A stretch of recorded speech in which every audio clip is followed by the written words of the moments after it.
嗱，跟住咧去到1F3嘅位置啦，咁呢個位置咧就係去到深入研究究竟我哋個率咧係點樣去玩嘅。咁首先你要明白咧有一樣嘢叫做 rate of reaction， 我哋嗰個叫做速率嘅嘢。嗱，速率其實係咩意思咧？其實速率者咧就等同於你數學嘅世界入邊嘅 slope， 我哋話嗰個叫做斜率。咁如果你有讀 M1、M2，你應該更加理解啦 ，rate of change 啊嘛，咁講你就明啦。咁點解我要強調呢一件事咧？就係譬如話你睇下樓下呢個嘅圖，嗱呢個圖咧其實就係講緊一個嘅 reaction， 而 reaction 當中咧係會出到一啲嘅 oxygen 叫做 O2 嘅。咁如果係嘅話，你就要睇得明咧個圖噶啦。嗱，先講30度嗰條線先啦，你唔好理佢比唔比較嗰啲啊，唔好攞鬼理佢。成件事咧，你會發現佢個 Y 坐標係一路升嘅。但係我會話俾你聽咧，個率咧反而喺呢度大嘅喎，反而個率咧喺呢度係細嚟嘅喎。咁好多同學係唔理解嘅，因為你係睇個 Y 坐標啊嘛，你個 Y 坐標係右邊係大啲噶嘛，左邊係細啲噶嘛。但係要搞清楚，而家我哋鬥緊嘅係 slope 係斜率，你呢個係斜啲嘅，你呢度反而係冇咁斜，甚至去到後期已經係平咗嘅啦。如果平嘅話，我哋嘅斜率係稱佢為0嘅，咁個率係0咁解。O 唔 OK？咁所以如果人哋問你邊一橛嗰個嘅叫做 rate of reaction 反應嗰個嘅率係大嘅話，我哋要研究究竟邊一度係升得最急咁解啦。O 唔 OK？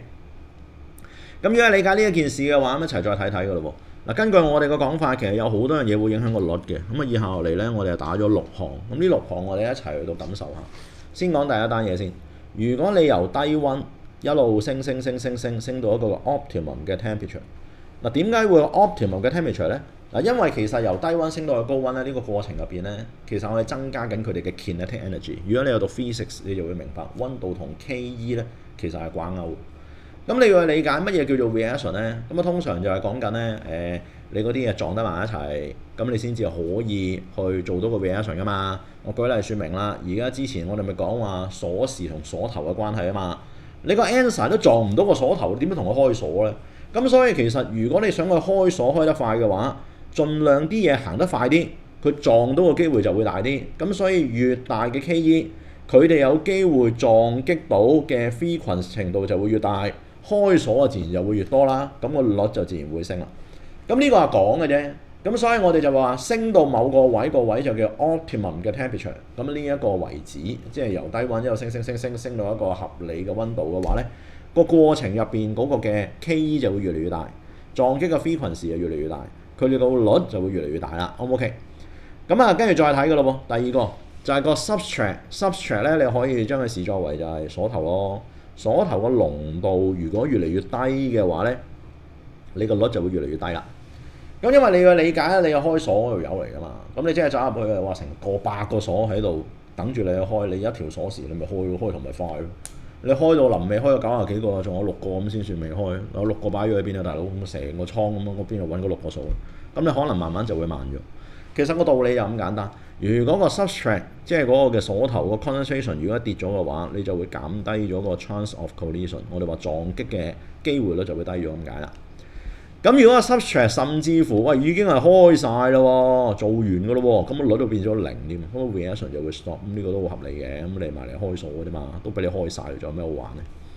咁跟住再睇㗎啦。如果佢極度高溫咧，我跳咗一個嚟我講，極度高溫嘅話咧，咁唔好意思，本來咧高溫者咁你就撞擊嘅多，開鎖啊多，但係如果高溫度咁上下咧，你嗰啲 answer 會 delay 嘅。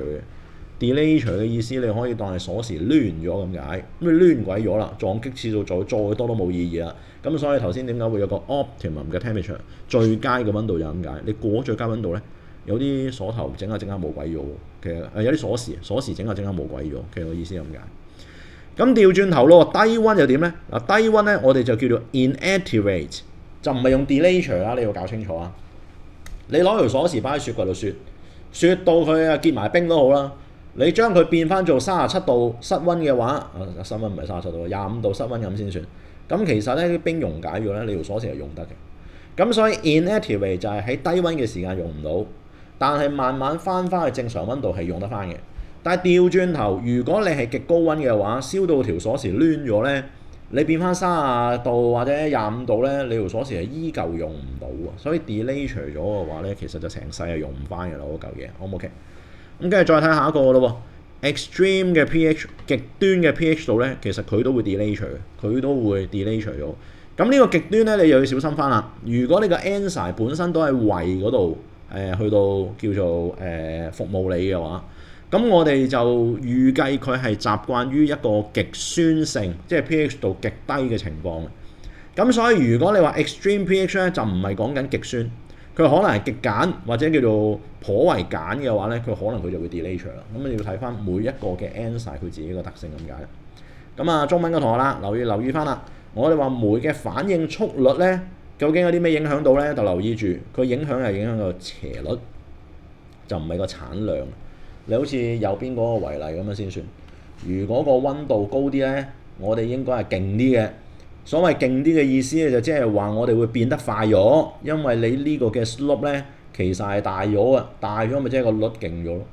咁但係最後做到嘅產量咧，其實係一樣啊，兩條線去到最尾個產量係一樣。咁即係都係嗰句㗎啦，我唔知咩因素啦，我俾條鎖匙你衝入個地方嗰度，個地方係有100個鎖嘅。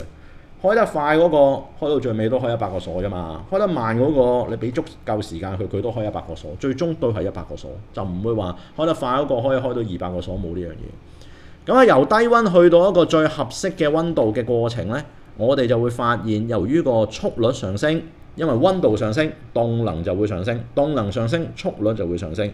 咁佢哋個酶同個受質撞到咧就會更加頻密，咁啊撞到嘅先至做到個 react 嘅，其實個意思係咁解。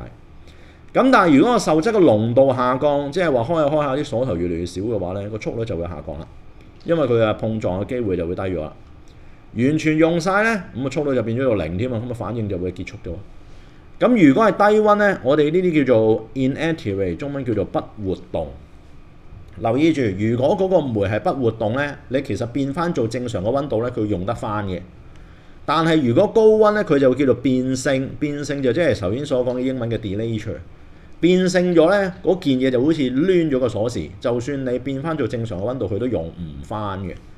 咁啊，極端嘅 pH， 即係話極鹼或者極酸咧，就都會令到佢變性嘅。咁但係一再強調，就係要睇翻究竟嗰個嘅酶究竟係咩料。因為有啲嘅酶咧本身係服務於一啲咧極鹼嘅位置，有啲服務於極酸嘅位置。